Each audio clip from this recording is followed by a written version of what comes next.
నమస్తే welcome to we digital news. ముందుగా headlines.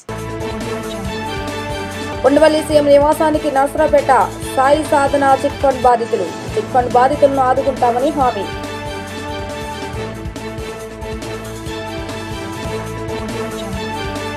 ఎమ్మెల్యేలకు అసెంబ్లీలో సీట్లు కేటాయించిన డిప్యూటీ స్పీకర్ రఘురామ. ముఖ్యమంత్రి చంద్రబాబు నాయుడుకు 1వ నెంబర్ సీటు కేటాయింపు. డిప్యూటీ సీఎం పవన్ కళ్యాణ్కు 39వ నెంబర్ సీటు కేటాయింపు.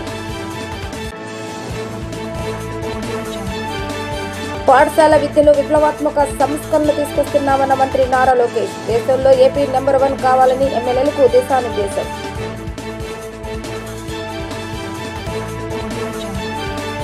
ఉండవల్లిలోని తన నివాసం వద్దకు వచ్చిన నర్సరాపేట సాయి సాధన చిట్ ఫండ్ బాధితులతో సీఎం చంద్రబాబు నాయుడు మాట్లాడారు. కారులో వెళ్తున్న సీఎం బాధితులను చూసి కాన్వాయ్ ఆపి వారితో కాసేపు మాట్లాడారు. సుమారు 10 నిమిషాల పాటు రోడ్డుపైనే నిలబడి వారి బాధలు ఓపికగా విన్నారు. చిట్ ఫండ్ సంస్థ యజమాని 250 కోట్లకు పైగా శటకోపం పెట్టారని, వారు ఆదుకోవాలని బాధితులు సీఎంకు వినతి పత్రాలు ఇచ్చారు. సుమారు 600 కుటుంబాలు రోడ్డును పడ్డాయని సీఎం వద్దకు వచ్చి వారు గోడు వెళ్లబోసుకున్నారు. బాధితులకు న్యాయం చేయాలని సీఎం చంద్రబాబు నాయుడు అధికారులను ఆదేశించారు. బాధితులను ఆదుకునేందుకు అన్ని చర్యలు తీసుకుంటామని హామీ ఇచ్చారు. అందరూ చాలా 1-2 కోట్ల పిల్లలు చదువుకున్నాడు న్యాయం చేయడం కోసం 30 సార్. 30 ఏళ్ల నుంచి ఫీల్డ్ లో ఉన్నారు సార్. 30 ఏళ్ల నుంచి ఉన్నారు కదా, అలాగా కంటిన్యూ అయింది సార్. మనుషులు కూడా నమ్మేటప్పుడు జాగ్రత్త తీసుకోవాలి. లేకుండా ఎట్లా ఉన్నారు సార్? మేము అది నాకు ఇప్పటికి కదా అనుభవం. ఎప్పటి నుంచో బ్యాంక్ ఉంది, ఆడిట్ ని చేశాడు. అగ్రి గోల్డ్ చేశాడు.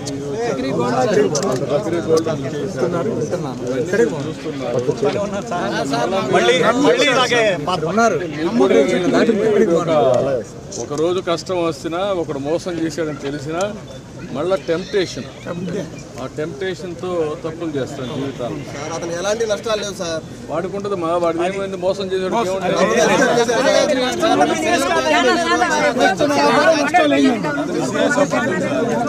పోలీసులు కూడా పోలీసులు దాన్ని ఎంత చేయాలో చేస్తా. జైల్లో బ్రహ్మాండంగా ఇదైతున్నారు సార్. రాజభోగాల్లో I will treat him properly. దాని గురించి మీకు సందేహం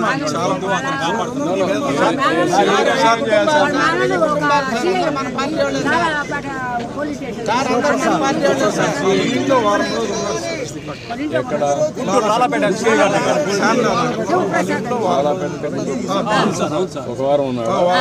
పేరేంటి ఆయన? పేరేంటి? అడుసుమల్లి శివప్రసాద్. షెల్టర్ లో ఉండి అదొకటి సార్. దాంట్లో డైరెక్టర్స్ అంతా డైరెక్టర్స్ వాళ్ళంతా కూడా ఇటు వెళ్ళిపోయారు. కూతురు కొడుకు ఇటు వెళ్ళిపోయారు. నంబర్ మేము ఆ బాధ మేము చెప్పుకుంటున్నాం.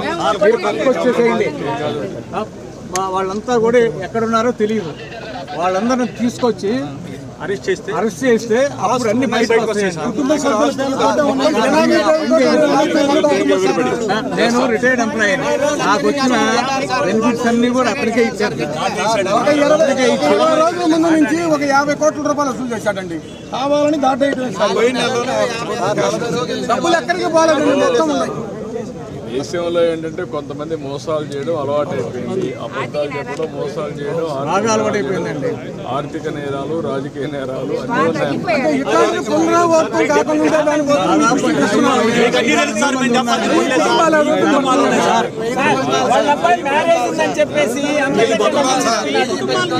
కుటుంబాలు ఉన్నాయండి బాధితులు.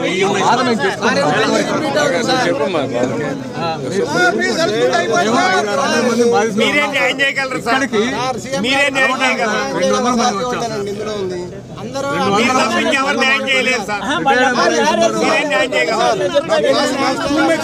నన్ను మోసం చేసి తెసలేదు సార్ డబ్బు. నా school mate sir Pullarao.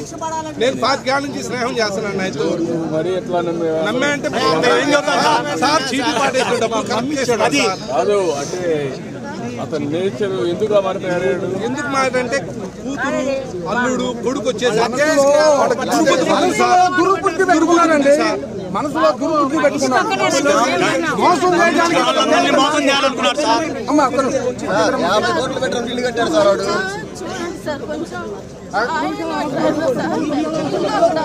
Ramesh hospital ధైర్యంగా ఉండి చేస్తాం ధైర్యంగా. రమేష్ హాస్పిటల్లో 10% వాటా కొన్నాడని రూమర్ సార్. డబ్బులు ఉంటాయి, బంగారం ఉంది, డైమండ్స్ ఉన్నాయి, అన్నీ ఉంటాయి సార్. మీరు కొంచెం దాటేసి మా అందరినీ దారిలో పెట్టాలి సార్.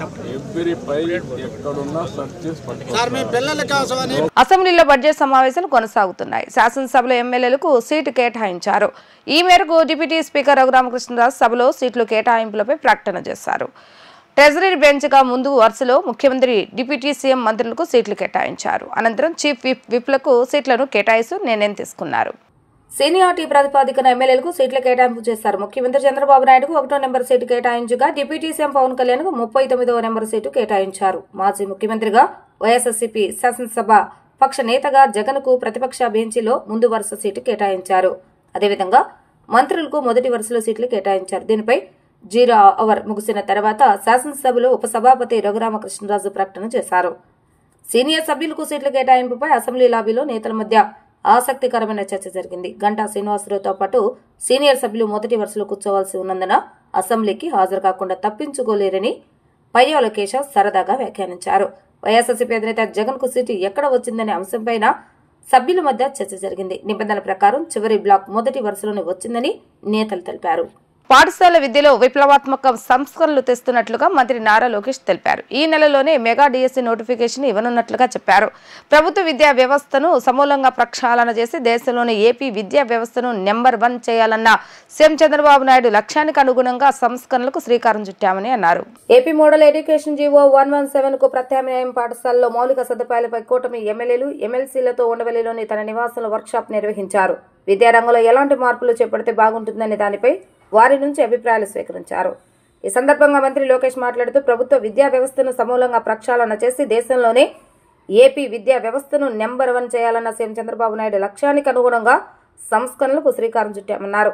తాను యువగళం పాదయాత్ర చేస్తున్నప్పుడు జీవో 117 వల్ల కలిగిన దుష్ఫలితాల గురించి అనేక మంది తన దృష్టికి తెచ్చారని గుర్తు చేశారు.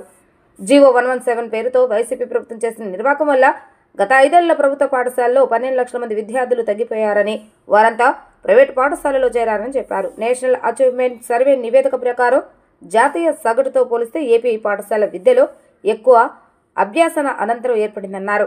3వ తరగతి విద్యార్థుల్లో భాషా సబ్జెక్టులో 57% మంది, గణితంలో 54% మంది మాత్రమే అంచనా మేరకు మెరుగ్గా ఉన్నారని అన్నారు. ఇది జాతీయ సగటుతో పోలిస్తే 5 నుంచి 8% తక్కువ అని చెప్పారు. పై తరగతుల్లో ఈ తరం ఇంకా ఎక్కువగా ఉందన్నారు. ఆసర్ 2024 నివేదిక రాష్ట్రంలో ఫౌండేషనల్ లిటరసీ అండ్ న్యూమరసీలో లోపాలను బహిర్గతం చేస్తుందన్నారు. పెర్ఫార్మెన్స్ గ్రేడింగ్ ఇండెక్స్ నివేదిక ప్రకారం టీచర్ విద్యా శిక్షణలో ఏపీ 60 పాయింట్లు సాధించిందని అన్నారు. 3 రాజధానులు అనేది ఆ రోజుకు తమ విధానం అని, రాజధానిపై ఇప్పుడు తమ విధానం ఏమిటనేది చర్చించి చెప్తామని శాసనమండలి విపక్ష నేత బొత్స సత్యనారాయణ అన్నారు. అధికార పార్టీ సభ్యులు రాజకీయ లబ్ధి కోసం మాట్లాడారని అన్నారు. ఇప్పుడున్న అసెంబ్లీ సెక్రటరియట్ 2 తాత్కాలికమేనని గత ప్రభుత్వం తెలిపిందన్నారు. అసెంబ్లీ మీడియా పాయింట్లో ఎమ్మెల్సీ బొత్స సత్యనారాయణ మాట్లాడుతూ రాగద్వేషాలకు అతీతంగా ప్రజాప్రతినిధులు వ్యవహరించాలని సూచించారు. అధికార పార్టీకి పనిచేయాలని సాక్షాత్ సీఎం మాట్లాడటం తగదన్నారు. స్వతంత్రం వచ్చాక ఏ సీఎం ఈ తరహాలో మాట్లాడలేదని తెలిపారు. రిషికొండలో అవినీతి జరిగిందంటున్నారు. అయితే రిషికొండ కట్టిన కాంట్రాక్టర్కు ఎందుకు బిల్లులు చెల్లించారో చెప్పాలని కోరారు. రిషికొండలో అవినీతి అక్రమాలు జరిగాయనుకుంటే విచారణ జరపాలని అన్నారు. ప్రజలకు బాధ్యతగా ఉండవలసిన ప్రభుత్వం రాజకీయ లబ్ధి కోసం ప్రయత్నం చేస్తుందని ఆరోపించారు. ఓ శాంతితో కూడుకున్న హౌస్ కాబట్టి ఆ సభలో వచ్చి రాజకీయాలు ఎవరికైనా రాజకీయ నాయకులు మేము కాదనలేదు, కానీ దానికి ఎక్కువ ప్రాధాన్యత కంటే వాస్తవికతకి, ప్రభుత్వం చూపెడుతున్న లెక్కలకి, అందులో ఉన్న నిజాయితీని వాటిని వేలెత్తి చూపెట్టి వాటికి మా సజెషన్లు ఏమి ఇవ్వాలో ఆ కార్యక్రమాన్ని మా సభ్యులు, గౌరవ సభ్యులందరూ కూడా దాన్ని ఇదిగా పాటించాం.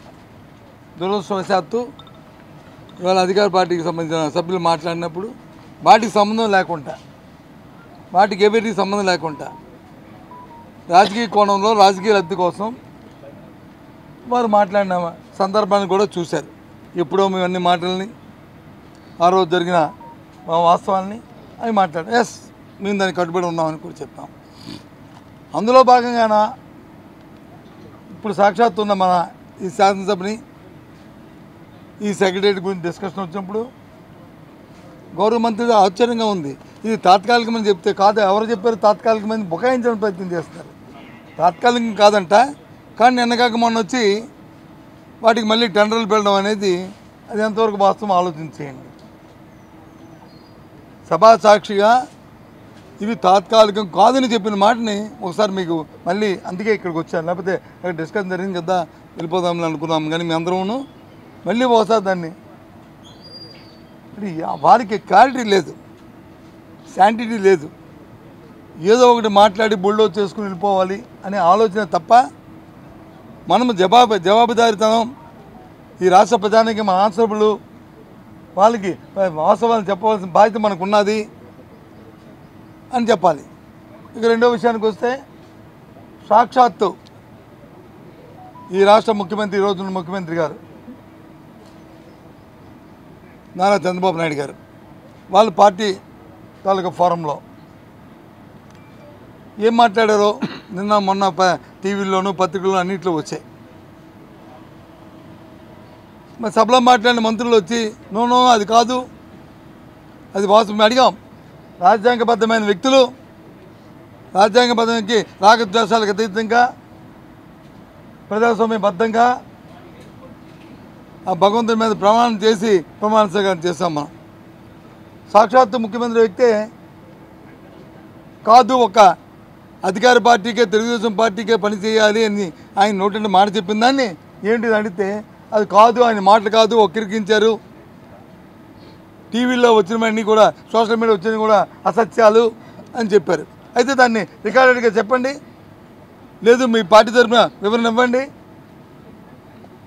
మీ పార్టీ తరఫున వివరణ ఇవ్వండి, లేదా ముఖ్యమంత్రి గారి కార్యాలయాన్ని స్పందించమనండి అని అడిగాం. దానికి సమాధానం లేదు.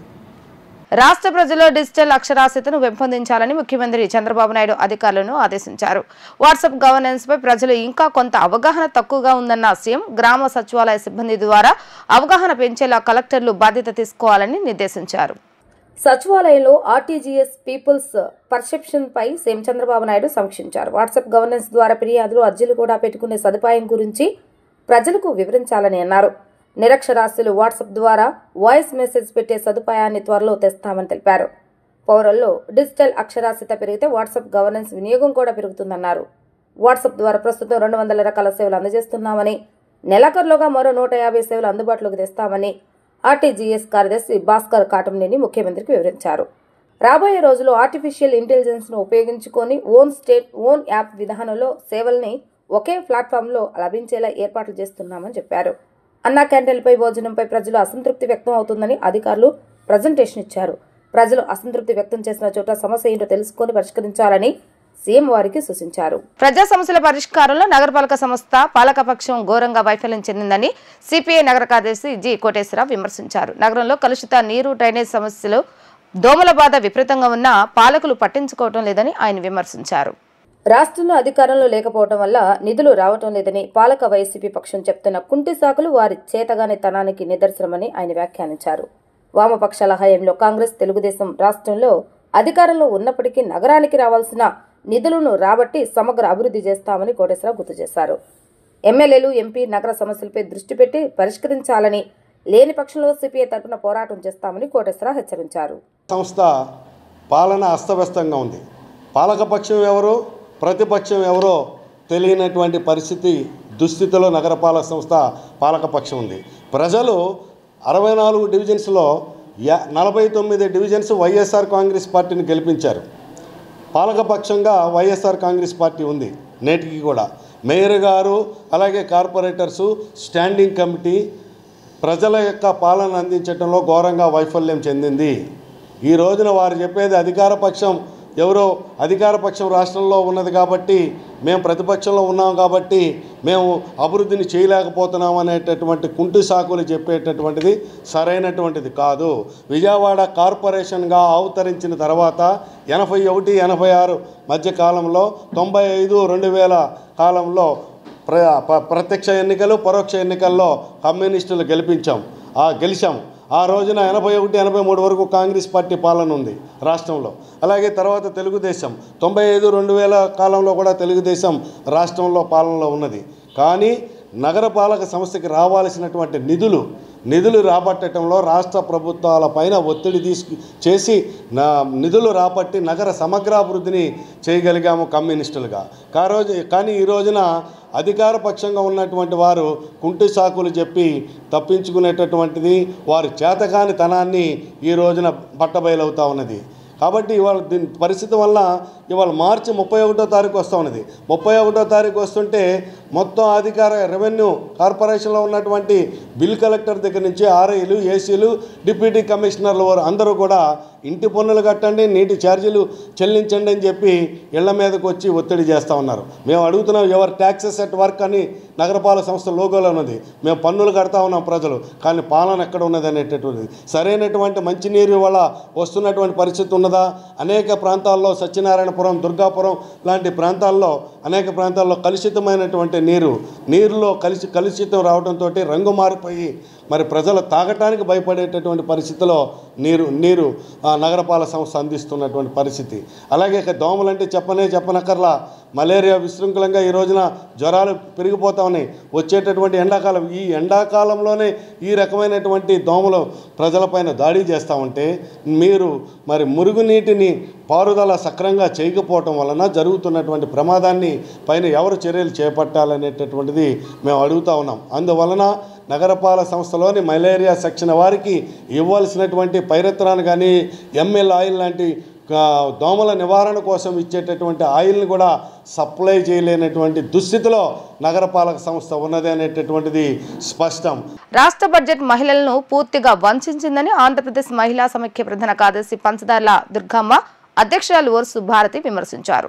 మహిళలకు ఆకర్షణీయ వాగ్దానాలు ఇచ్చి అధికారంలోకి వచ్చిన కూటమి ప్రభుత్వం అమలు చేయకపోవటాన్ని వారు తప్పుపట్టారు. మహిళా శక్తి పథకం మాయమైందని, ఉచిత బస్సు పథకం ఊహలకే పరిమితమైందని ఎద్దేవా చేశారు. ఏపీ మహిళా సమైక్య నగర కౌన్సిల్ సమావేశం దాసరి భవన్లో నిర్వహించారు. సమైక్య నగర అధ్యక్షురాలు ఓర్సు భారతి అధ్యక్షతన జరిగిన ఈ సమావేశానికి నగర ప్రధాన కార్యదర్శి పంచదార్ల దుర్గాంబ నేతృత్వం వహించారు. ఈ సందర్భంగా వారు మాట్లాడుతూ మహిళలకు ఇచ్చిన వాగ్దానాలను అమలు చేయడంలో కూటమి ప్రభుత్వం ఘోరంగా విఫలమైందని ధ్వజమెత్తారు. మహిళా శక్తి పథకానికి బడ్జెట్లో నిధులు కేటాయించలేదని, ఉచిత బస్సు పథకం ప్రస్తావన బడ్జెట్లో లేకపోవడం శోచనీయమన్నారు. అమ్మఒడి పథకానికి పేరు మార్చి అధికారంలోకి వచ్చాక ఫీజు రియంబర్స్మెంట్ చేయకపోవడంతో విద్యార్థుల చదువులు ఆగిపోయే పరిస్థితి ఏర్పడిందని ఆందోళన వ్యక్తం చేశారు. మీ ఆర్థిక సంవత్సరానికి విద్యారంగానికి 25,000 కోట్ల రూపాయలు కావాల్సి ఉండగా కేవలం 9,400 కోట్లు కేటాయించి చేతులు దులుపుకున్నారని మండిపడ్డారు. దీపం పథకాన్ని కుదించారని, డ్వాక్రా మహిళలకు 10 లక్షలకు 0 వడ్డీ రుణాలు ఇస్తామన్న మాట నిలబెట్టుకోలేకపోయారని ధ్వజమెత్తారు. ఎన్నికల వాగ్దానాలు అమలు చేయకపోతే మహిళా సమైక్య తరపున పోరాటం చేస్తామని వారు హెచ్చరించారు. మన రాష్ట్ర ప్రభుత్వం ఎన్నికల ముందు అనేకమైన వాగ్దానాలు చేయటం జరిగింది. కానీ నిన్నగాక మొన్న బడ్జెట్లో 2025-26 బడ్జెట్లో మాత్రం మహిళలకు ఎలాంటి నిధులు కూడా పూర్తిగా కేటాయించలేని పరిస్థితి. దానిలో ముఖ్యంగా మహిళా శక్తి పథకం అనేది మనకి ఇవ్వటం జరిగింది. అదేంటంటే ఇంట్లో ఉన్న ప్రతి మహిళకు కూడా 1,500 ఇస్తామని చెప్పి 19 సంవత్సరాలు దాటి 59 సంవత్సరాల లోపు ఉన్నవారు అందరికి కూడా 1,500 రూపాయలు ఇస్తామని చెప్పి చెప్పడం జరిగింది. దాని గురించి మనకి బడ్జెట్లో అసలు ఆ ఊసే ఎత్తలేదు. అలాగే ఉచిత బస్సు అని చెప్పేసి చెప్పడం జరిగింది. కానీ మరి సంవత్సరం అవుతున్నా కానీ ఇప్పటి వరకు కూడా ఉచిత బస్సు అమలు కాని పరిస్థితి. అలాగే ముఖ్యంగా మనకి పిల్లలకి అమ్మ ఒడి ఇవ్వటానికి జగన్ ప్రభుత్వంలో అమ్మ ఒడి పేరున ప్రతి పిల్లలకు కూడా 15,000 ఇవ్వడం జరిగింది. అదే చంద్రబాబు నాయుడు గారు వచ్చి నేను ఒక్కళ్ళకి కాదు, ఇద్దరికి కాదు, 9 పిల్లలు ఉన్నా సరే నేను 60,000 ఇస్తానని చెప్పి ఆయన ప్రకటన చేయడం జరిగింది. కానీ అది గత సంవత్సరం ఎలక్షన్ల సందర్భంగా జగన్ ప్రభుత్వం ఓడిపోవటం వల్ల వారు ఇవ్వలేదు. మరి తెలుగుదేశం ప్రభుత్వం వచ్చిన తర్వాత వీరు ఇవ్వలేని పరిస్థితి ఇప్పుడు దాపురించింది. దానివల్ల అనేక మంది విద్యార్థులు ఫీజులు కట్టుకోలేక నానా ఆగచాట్లు పడే పరిస్థితి. దీనిలో కూడా దాదాపు 20,000 కోట్ల రూపాయలు మనకి అవసరం అయితే పూర్తిగా 9,400 కోట్ల రూపాయలు బడ్జెట్లో పెట్టడం మాత్రమే జరిగింది. అంటే మరి పిల్లలకు ఎంతమంది పిల్లలకి ఇవి రావో, రేపు ఏ ఆధారాలు పెడతాడో, మళ్ళీ ఒకవేళ రేషన్ కార్డు లేదనో, లేక కారు ఉందనో, ఇది ఉందనో, ఇలాగా ఒక్కొక్కరు ఒక్కొక్క రకంగా కట్ చేసి పిల్లల్ని ఇబ్బంది పడే పరిస్థితి. ఇప్పుడు పోయిన సంవత్సరం అలా, మళ్ళీ ఇప్పుడు జరగబోయే సంవత్సరానికి కూడా మనకి పిల్లలకి మళ్ళీ ఇవ్వాలి. మరి ఇది ఎంతవరకు ఇస్తారనేది కూడా ఎంతవరకు తెలియని పరిస్థితి. అలాగే ముఖ్యంగా దీపం పథకం, గతంలో దీపం పథకం ఉన్న వాళ్ళందరికీ కూడా, రేషన్ కార్డు ఉన్న వాళ్ళందరికీ కూడా ఉచితంగా గ్యాస్ ఇస్తానని చెప్పడం జరిగింది. అది కూడా పూర్తిగా అమలు కాని పరిస్థితి. ఇంతవరకు కూడా ఎవరికి ఎక్కడో వారాకొర తప్పితే పూర్తిగా మనకి రేషన్ కార్డు ఉన్న వాళ్ళందరికీ కూడా ఇంతవరకు కూడా దీపం పథకం అనేది రాని పరిస్థితి.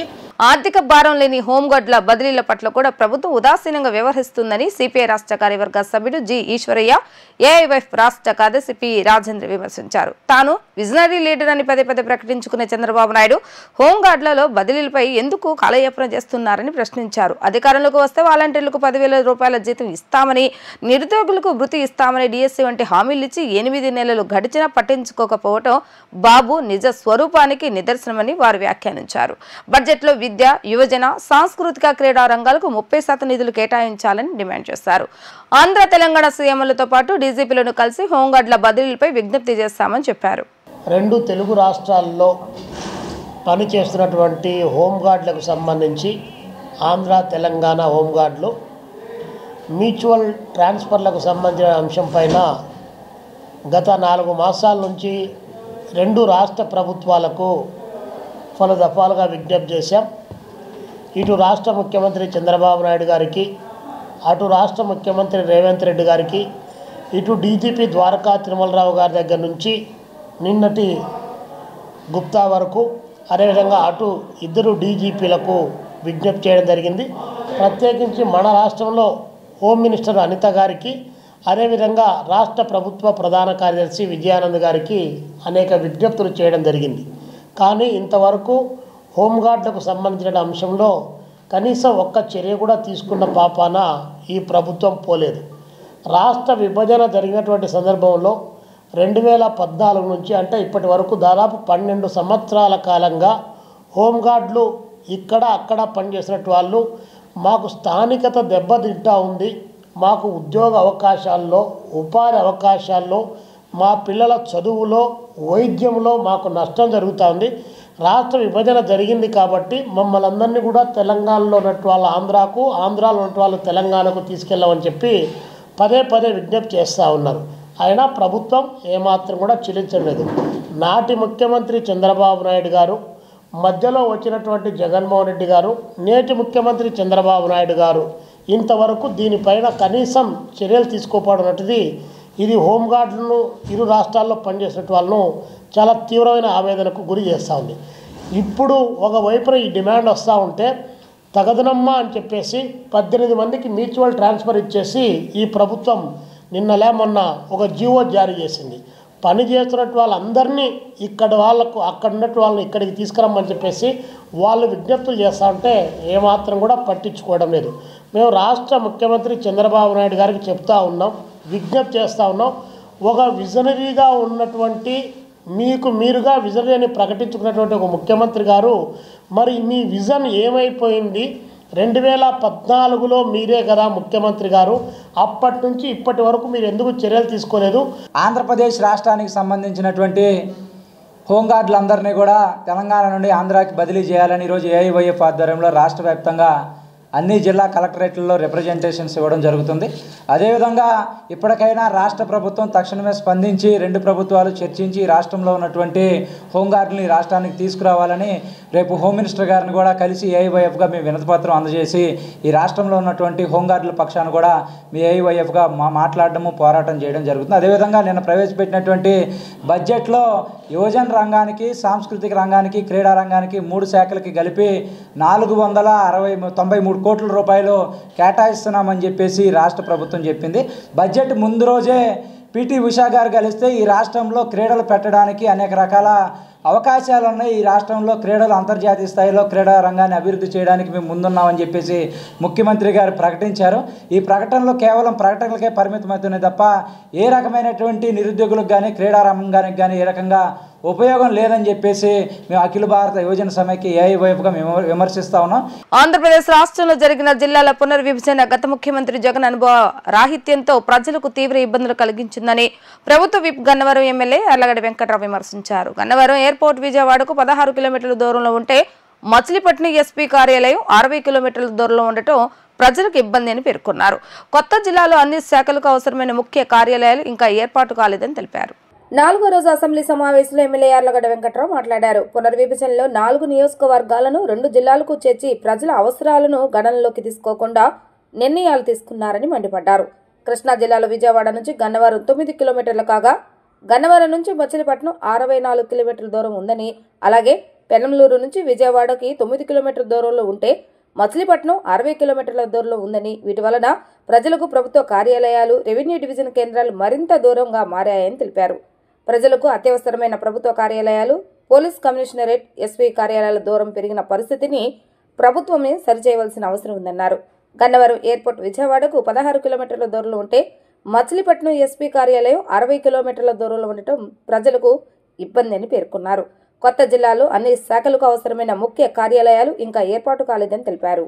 ఆంధ్రప్రదేశ్ రాష్ట్ర బడ్జెట్ను రూపాయలు 3,59 లక్షల కోట్లతో అభివృద్ధి ధ్యేయంగా భవిష్యత్ అవసరాలను దృష్టిలో పెట్టుకుని ఆర్థిక శాఖ కేటాయింపులు చేసింది అధ్యక్ష. ఆర్థిక మంత్రి పయ్యావుల కేశవ్ గారు అంకెల గారడీ మాటల గారడీ చేయకుండా ఎన్నో సవాళ్లను ఆర్థిక ఇబ్బందులు ఎదుర్కొన్న పరిస్థితుల్లో ది బెస్ట్ బడ్జెట్ను ప్రవేశపెట్టారు అధ్యక్ష. గత ఆర్థిక మంత్రి బుగ్గన రాజేంద్ర రెడ్డి గారు పెట్టకథలు చెప్పేవాడు తప్ప అసలు కథ చెప్పే పరిస్థితి ఉండేది కాదు. వాస్తవాన్ని వక్రీకరించి మాట్లాడిన పరిస్థితులు ఈ సభలో మనం చూసాం అధ్యక్ష. అలాగే మనందరికీ సునామీ గురించి తెలుసు అధ్యక్ష. కేవలం 90 నిమిషాల నుంచి 3 గంటలు మాత్రమే అది ప్రభావం చూపిస్తుంది అధ్యక్ష. అలాగే పెను తుఫాను కూడా తీరం దాటే ముందు కొన్ని గంటల నుంచి కొన్ని గంటల తర్వాత మాత్రమే ప్రభావం చూపించగలదు అధ్యక్ష. అవి సృష్టించే విధ్వంసం మనం ఎన్నడూ ఊహించిన విధంగానే ఉంటాయి. అలాంటి ప్రళయాలు కూడా కేవలం ఒక ప్రాంతాన్ని మాత్రమే కొంతవరకు నష్టం చేకూర్చి వెళ్ళిపోతాయి. 2001లో గుజరాత్ కచ్ ప్రాంతంలో వచ్చిన భూకంపం కానీ, 2004లో వచ్చిన సునామీ కానీ, 2014లో వచ్చిన హుద్హుద్ తుఫాన్ కానీ, వాటి ప్రభావం వల్ల అందరి జీవితాలు తారుమారయ్యో మనం చూసాం. అది ప్రాణ నష్టం కానీ, ఆస్తి నష్టం కానీ ఏదేమైనా ముఖ్యంగా అటువంటి సందర్భాల్లో ఆ ప్రాంత ప్రజల భవిష్యత్తే ప్రశ్నార్థకంగా మారే పరిస్థితి అధ్యక్ష. వాటిని మించిన విధ్వంసం యావత్ రాష్ట్రం మీద 5 సంవత్సరాల పాటు జరిగితే ఎలా ఉంటుందో మన రాష్ట్ర పరిస్థితి కొన్ని నెలల క్రితం అలాగే ఉన్న పరిస్థితి అధ్యక్ష. అన్ని వ్యవస్థల్లోనూ విధ్వంసం, అన్ని వర్గాల ప్రజలు బాధలను అనుభవించడం, అందరి భవిష్యత్తు అంధకారం, చివరికి భాషను కూడా వదలలేదు అధ్యక్ష. అది ప్రజలకు అర్థమైంది కాబట్టి నభూతన భవిష్యత్తు రీతిలో చంద్రబాబు గారికి ఎన్డీఏ కూటమికి 124 సీట్లతో పట్టం కట్టారు అధ్యక్ష. విపత్తులను అవకాశాలుగా మార్చుకుని పనిచేసే నాయకుడు గౌరవ ముఖ్యమంత్రి గారు తిరిగి రాష్ట్ర ఆర్థిక వ్యవస్థను గాడిలో పెట్టడానికి ఆయన చేస్తున్న నిరంతర శ్రమను ప్రతి ఆంధ్రుడు అభినందించే పరిస్థితి అధ్యక్ష. రాష్ట్ర బడ్జెట్లో మొట్టమొదటిసారిగా తెలుగు భాష ఉద్ధరణ కోసం 10 కోట్లు కేటాయించడం శుభపరిణామం అధ్యక్ష. నికోలే డి కొంటే అనే ఇటాలియన్ యాత్రికుడు తెలుగును ఇటాలియన్ ఆఫ్ ది ఈస్ట్గా వివరించిన పరిస్థితి. అలాగే కృష్ణదేవరాయల ఆముక్తిమాలిదలో తెలుగుదనేళ్ల దేశంపు తెలుగే తెలుగు వాళ్ళకుండా తెలుగు కొండ ఎల్లన్న పులుగుల ఇరుగువే భాషాడి దేశ భాషలను తెలుగు లెస అన్న పరిస్థితి అధ్యక్ష. వార్తలు ముగించే ముందు హెడ్లైన్స్ మరొకసారి. ఉండవల్లి సీఎం నివాసానికి నర్సరావుపేట సాయి సాధన చిట్ ఫండ్ బాధితులు. చిట్ ఫండ్ బాధితులను ఆదుకుంటామని హామీ.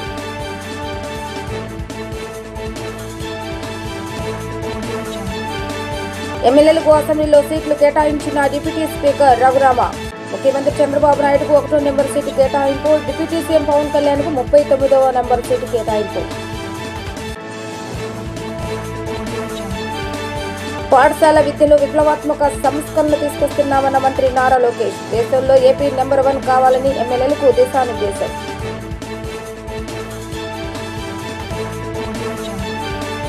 ఇవి ఈ రోజు వార్తా విశేషాలు. మరలా తిరిగి ప్రసారం అవుతారు. మళ్ళీ కలుద్దాం. అందరికీ సెలవు. నమస్కారం.